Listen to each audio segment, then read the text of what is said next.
All right, welcome in everybody to episode number 15 of Tunesday Tuesday with yours truly, Boston Chris. Glad to have you here, guys. We are actually going to be hanging out with a buddy of mine, a singer-songwriter from the Dallas-Fort Worth area, DFW, the Metroplex, whatever you want to call it. My buddy T Bone Stearns is here tonight. You were just listening to his song called Buzzards, and we'll be playing another one of his songs here in a moment. After we chat with T-Bone. But if you are watching this later on YouTube, make sure you click the recap, the entire recap in your description below. There'll also be some support links to T-Bone as well. You can also support the show with a sponsorship or a donation. Those links will be in the description as well. So this is episode 15 with T Bone Stearns. We're in the middle of February. We're excited to have y'all here, and we are going to get ready with T Bone. If you are in the live chats, we are on Twitch, TikTok, and Facebook. If you are in any of those live chats and you would like to request a song, you are more than welcome to do so. Just make sure that the song is not offensive or hateful in any way, and we will definitely play it. There is really no limit either, so... Ross, welcome into the live chat. Good to see you. Guys, without any further ado, we're going to get in it with T Bone Stearns from the DFW. Excited to chat with him tonight. Let's do it. T Bone, what's up, buddy? What's happening? Not too much. How you doing tonight, man? Oh, well, I woke up, so that means I got to try, right? Yeah, well, we don't have to try. We don't have to, technically. You got to. You got to. You can't just be thankful for waking up. If you wake up, by God, you owe it to yourself to try. Well, all right. Well, I guess that's a fair point. So I think But we're all guilty of being a little lazy. Absolutely. I think this is the first time T-Bone and I have actually spoken in person. We've been friends for a long time. Yeah. But you're in the DFW area, right? Yeah, I'm based out of Fort Worth. And so play a lot of the stockyards, I imagine. We run, we've had a residency at Filter McNasty's on Sunday afternoons for 10 years. I thought it was a long time. Yeah, that's crazy, man. Yeah, this June will be 10 years. Wow, and the thing is, like, residencies are disappearing like a lot nowadays. So like to hold that still is impressive. So what got you into the music business? Elvis Presley. Really? It got me into music when I was little,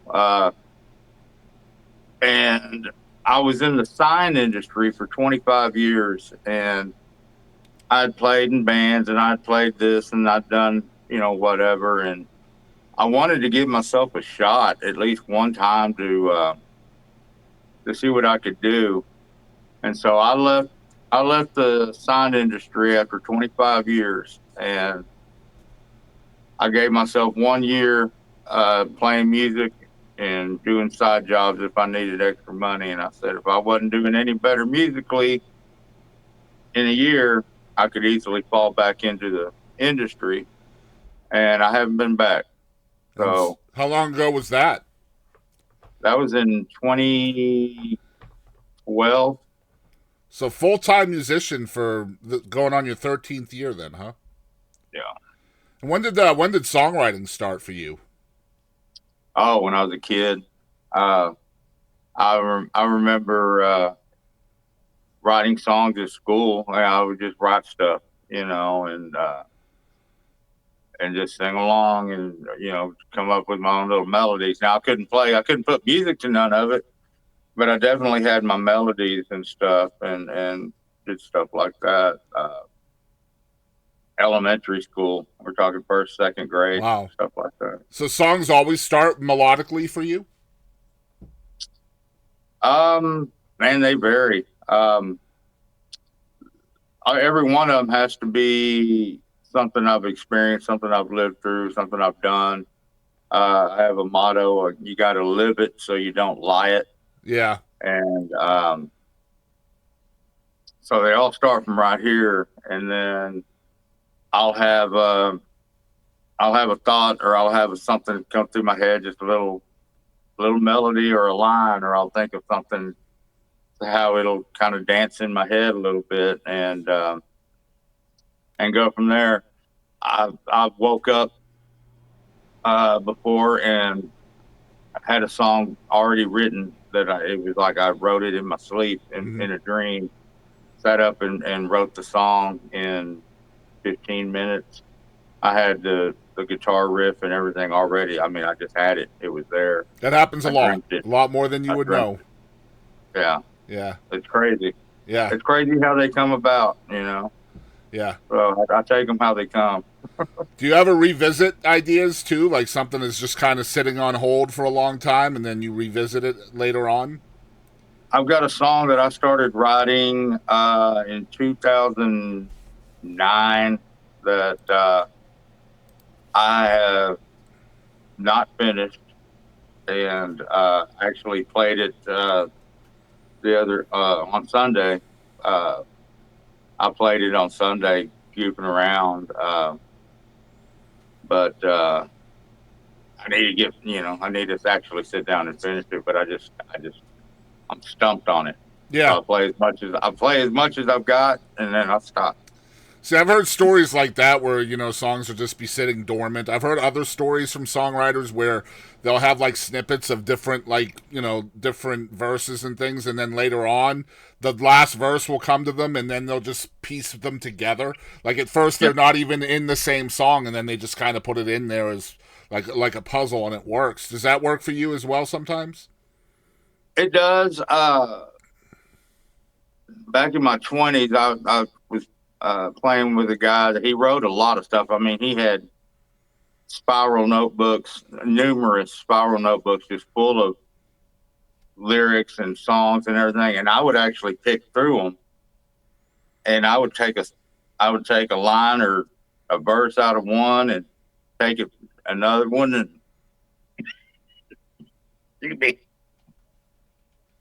and put them all together, and make an actual one song out of it, Yeah. out of like 4 or 5, Right, right. And we worked really well together. He wrote a lot, and I've always been really good at arranging stuff. And I've always been really good at arranging stuff.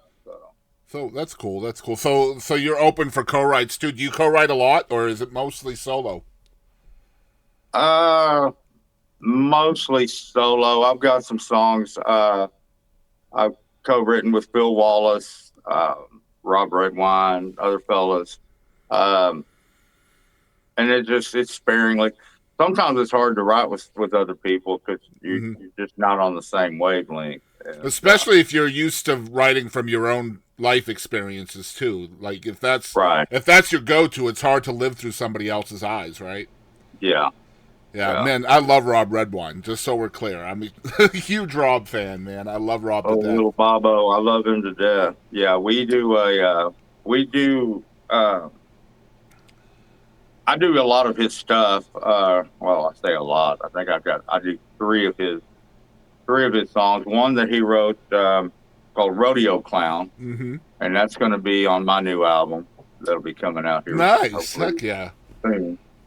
And but we've got a couple of songs that, well, actually another one that we co-wrote called The Needle, and it will be on the new album also. Nice. My two favorite songs by him are "One Bullet Left" and "Dylan and the Devil." Good songs, Yeah, I very wish good One songs. Bullet Left was out there though, man. He released that as Red Wine and Roses, and it's just nowhere. Like you can't find it. There are a couple of live versions of it, but that's about it. I've got a CD of it. I'll see what I can do. Yeah, that'd be cool. Get you Yeah, some. I'm sure I have it on CD here somewhere now that I think about it. But like as far as like adding it to a YouTube playlist or something like that, you can't do it. It Right. sucks. Yeah. But yeah, so I love the name of your band, and I'd be remiss without asking you about this. It's T Bone Stearns and the Low Flying Buzzards. I Yep. frickin' love this. So tell me the origin of this band name. I gotta hear it. We were playing at a little dive in Fort Worth on Lancaster, on East Lancaster, and the owner of the bar is walking around, saying he's got the East Lancaster Low Flying Buzzard Blues, and I just kind of stole. I stole it. You jacked it. I I love it. did. Hey, he sent me a message when I started putting the promos out and everything, and he sent me a message. He goes, "I really like the name of your band." But I said, "Well, thank you." Yeah, I I came don't up know with it what all I by come up with. myself. You had nothing to do with it. Another mutual friend that we have, Phil Wallace, is your pick for the song of the week. Yeah. And this is Phil's debut single. And it's funny because in June I started doing a song of the day. And the very first song that I picked for song of the day was this song. It's The Beast in Me. Oh, it's killer too. Oh, I freaking love it. So It's why'd you pick killer. this one? Why'd you pick it? I I watched it from I watched the whole thing grow Mm-hmm. from the seed to the final production. It was just and I got it. I related a lot to the song myself. Mm-hmm. He wrote one few years back called "The Hard Stuff," Yep. and he sent it to me, and I was going through exactly what that song was. Every lyric was what I was living at the moment, and it's funny because he said he was going to try and shop it to Cody Jinks, and I said, "Well, I'm going to steal it." And I love the song so much, and I did. I mean, I know he wrote it, but I feel like I did when I sing it and play it. It's that personal to me, Mm-hmm. and I get the same vibe from the Beast in Me. Um, and it's just, I mean, the Beast in Me is such a killer tune. Yeah, it really is. I'm excited to play it here tonight. It will be the first time I play it on this show, but it was the genesis to my songs of the day. Like I bet you Phil doesn't even know that it was the very first one we did, and I've been doing that since June. We've had a different song every day ever since then, and as long as I'm alive, I'm going to do that. Try to find new songs and put That's those cool. out there. Yeah, but yeah, let's get into the reason why you're here tonight. You're promoting a song called Blue. Tell us about this song. Take us into the room as you're writing it and all that. Um, I was dating a girl. Go figure. I mean, it beats the alternative, and It's always about a girl, right? seems to be. Um, but we were just hanging out and talking, and just nonchalantly we were just talking about this and that. And she said, told me her favorite color was blue, light blue, dark blue, any shade of blue, and that just stuck with me. And we stopped seeing each other, and for the her favorite color is blue, any shade of blue. Um, that's where I got that idea from from that little conversation we had, um, and just wrote around it. As, it was another one of those 20-30 minutes. It Is was just most of all your right writing there. conversational like that? Just something that you hear, or it's part of the everyday vernacular that you're picking up. Sometimes I'll hear somebody say something, and it'll stick with me. If I can think of something clever to do around it, I will. Yeah. And I like watching like old westerns, and I've gotten ideas from old westerns that I try and use. I haven't really put one out yet, but I've got a lot of ideas from like the old Rifleman show and uh, Have Gun Will Travel. Mm-hmm. Yep. I love those old westerns like that. Do you watch the newer stuff? Like I'm stuck on 1923 right now. That's what I'm watching. Man, I haven't gotten into any of the Yellowstone stuff. Oh, you got to, Um, man. You got to. I watched what was the one where they did a lot of the filming in Fort Worth in the stockyard. Are you So I talking about watched. the Landman? No, it was the second Yellowstone series. 1883. Yeah, I I think think that's I what think it was. that's what you're talking about. Yeah. And they Had did a Tim lot of McGraw in filming. it. Had Tim McGraw. Yeah, Yeah. yeah, they did a lot of filming there in the stockyards. Yeah. They had a lot of it closed off, and they brought in a bunch of dirt and uh, built some set around Wow. it. And so I watched some of that happen, right there in front of me. But I wanted to see how it came out on film and whatnot. So I watched like the first two episodes when they had the Fort Worth part in it, and after that, I didn't really watch it. Yeah, I'm stuck on 1923 right now. I just started watching it the other day, and I'm binging through it. It'll be fast, I'm sure. But golly, I'm not a big TV guy. Like I said, if I do watch anything, it's on my Roku, and I'm watching old westerns, TV westerns and stuff like that. yeah, I have a hard time staying focused with shows now. Like I have to put CC on, like in order to read the shit, and then I can focus a little bit more. But if I don't have that on there, I'm picking up the phone and like multitask, and I can't stop doing Yeah. that. I hate that too because I hate like just being that screen person, with your phone in your hand.